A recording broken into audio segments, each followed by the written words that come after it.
Hello. Welcome to this crash course on Mailchimp. So this crash course is for nonprofit organizations, and I just want to show you how you can use Mailchimp effectively. So it's going to be a very short course focusing only on the essentials. So here you have the main interface, and to create an opt-in page or a landing page where people can sign up for your email list or newsletter, you click on create and you click on landing page. Actually, before doing that, we have to set up the sign up forms. This is really the first thing that you have to do. So you click on audience and sign up forms, and then you go to form builder, the first one, and you click on select, and really keep it simple. You don't want to be bogged down with too much complexity. So here I have several audiences, but in your case you probably have just one audience, which is fine. So you click on, you go scroll down, and here you just modify. So the first thing is obviously you want to get their email address, the first name and the last name. Okay.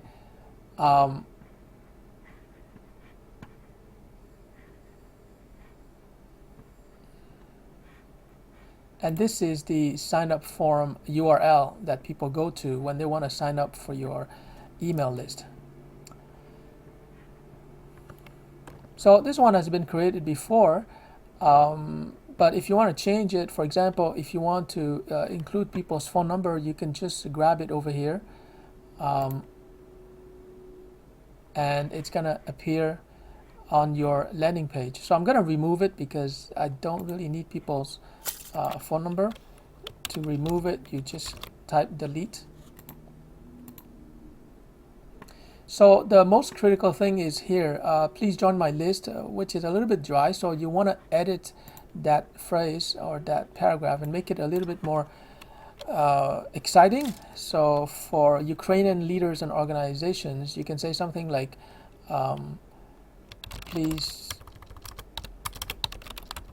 join us in the effort to, please join us to receive information and resources on the Ukraine crisis. I mean, you can just provide more details, but you know, something like you will get information on, and then you can use bullet points to really give potential subscribers an idea of what they'd like, what they will receive by email, and you can unsubscribe at any time. So just gonna make it a little bit bigger, but keep it really simple. And so now you can see this is a text. Obviously it's not going to be Peter's LinkedIn connection, so I'm just going to edit it, put something like join the fight for freedom. Okay, once again I'm just going to blow it up, close it. So like I said, really keep it simple, and you want to see what it looks like. So you just go to this URL, and this is what your visitors will see when they land on your opt-in page. It's called opt-in page because that's when people opt in, right? They can just type the email address and their name and their family name.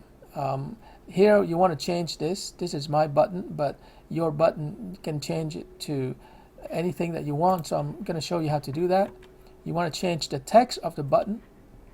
So you click on translate, and you go down to subscribe here. That's the button. So here for Ukraine, you can put something like join the fight for freedom. So you save it, And if we go back to the landing page, the button text should be changed. So there you go, join the fight for freedom. So really keep it simple. You can put a picture if you want. It's not always necessary, but here you might put a picture of maybe the flag of Ukraine, etc. But I'll leave it up to you. It's not necessary for now.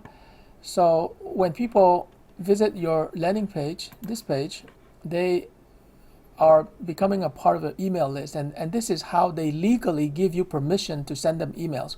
You cannot send emails to people who have not joined your list. That would be illegal.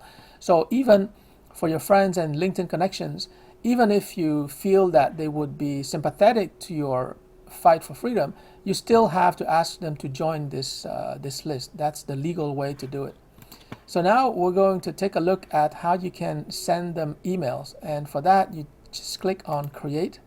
Very simple email, and you click on email and just use regular, not plain text, because plain text you cannot track the clicks, right? When people click on a link, you cannot track it. So just choose regular and just give it a name. So let's say fight for freedom list. So that's a list. Oh, sorry, that's an email. It's a campaign name, so this is really internal to you. So we can put fight for freedom, let's say 01, just to indicate that this is the first email. We click on begin, and now you can see a very simple to use interface where you can design your email, but we're not gonna put anything fancy. So you just click on the list that you're going to send the emails to.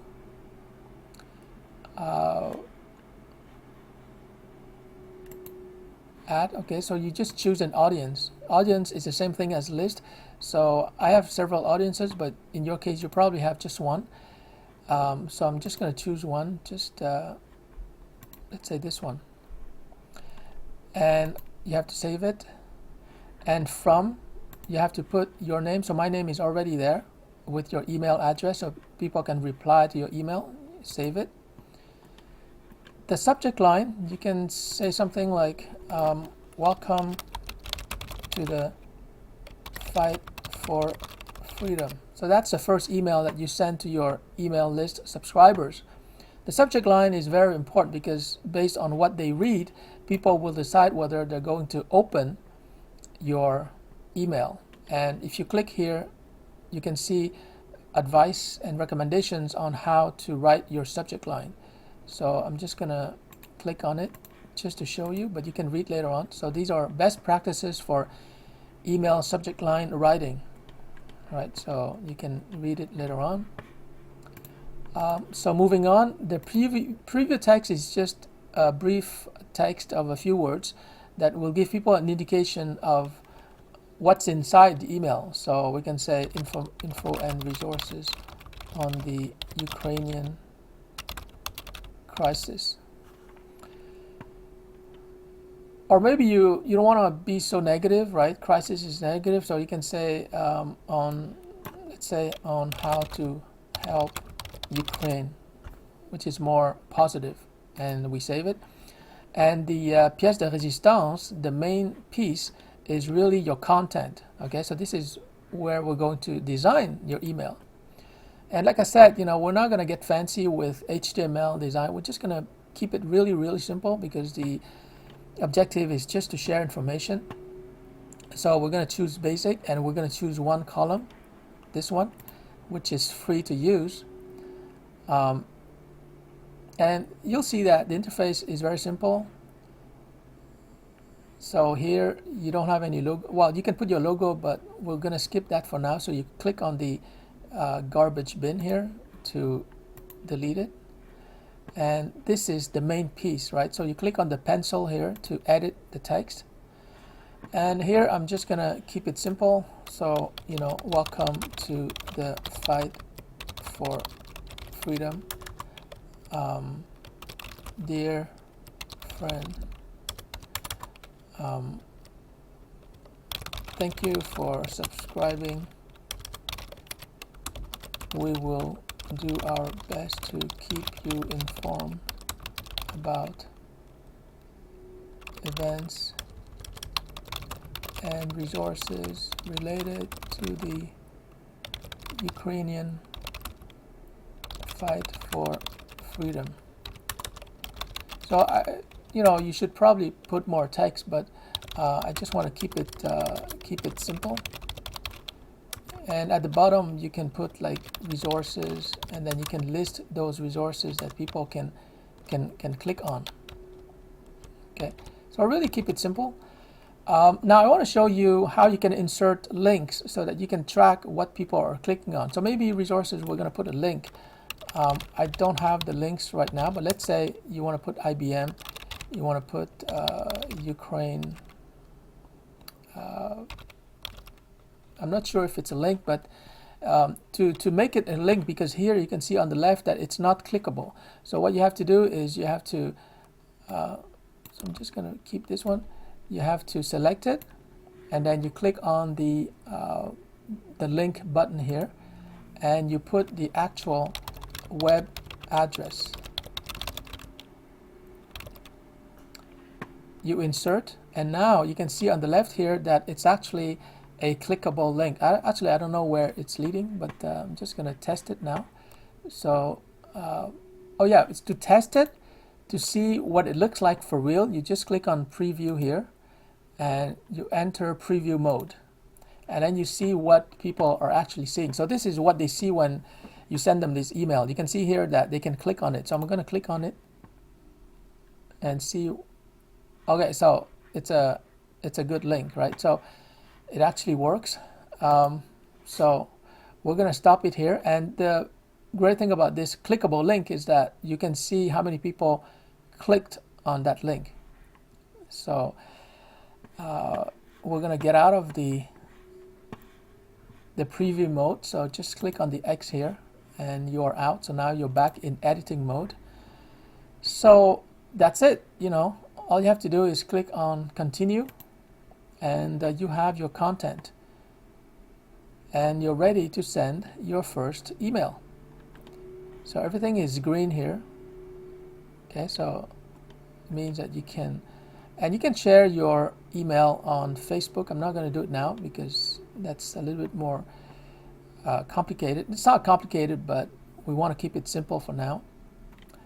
And all I have to do is click send. I'm not going to click send because these are my group members. They're not really subscribers.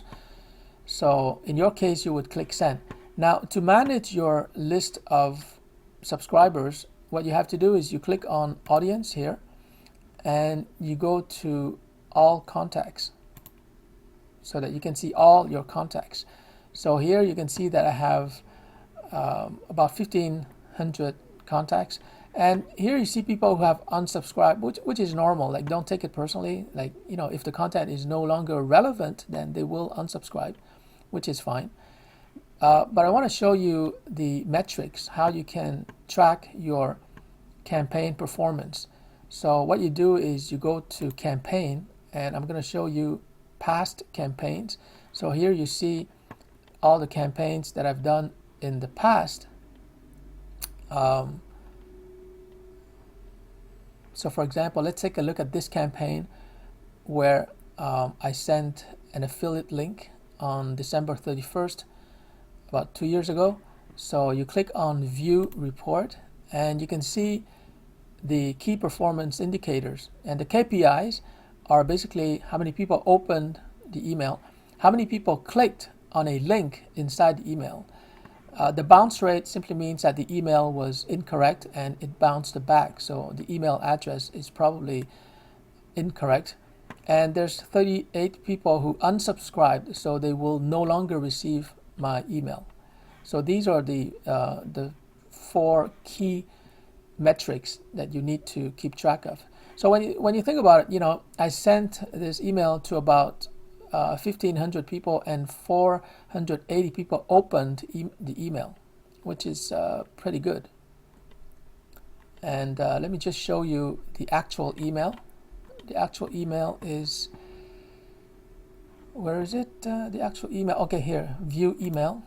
And this is the actual email that people received. You can see that it's very simple. I just insert my affiliate link here, and people can click on it. So that's the email.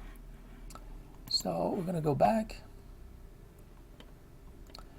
And basically that's it, you know. The abuse reports here, 4 people said that I was spamming them, and it's really my bad because I think I didn't verify the list. But in your case, if people subscribe to your list, then you shouldn't have any abuse reports. Abuse reports are very negative, right? Because if you get too many of them, then Mailchimp can just block your account, and it's very hard to get it back. So you have to be careful. Once again, never to send an email to people who did not join your list officially through your opt-in page. So you have to be careful about that. All right, friends, so that's it. That's the crash course on Mailchimp. And like I said, you know, once you start sending emails to people, you can see the metrics and you can improve. You can add more design elements, you know, more pictures, and it's going to become more sophisticated. But the purpose of this crash course is to give you just a quick introductory course so that you can get started and you can have fun sending information to your subscribers. All right. So if you need more information, please contact me. I am happy to be of service to you anytime.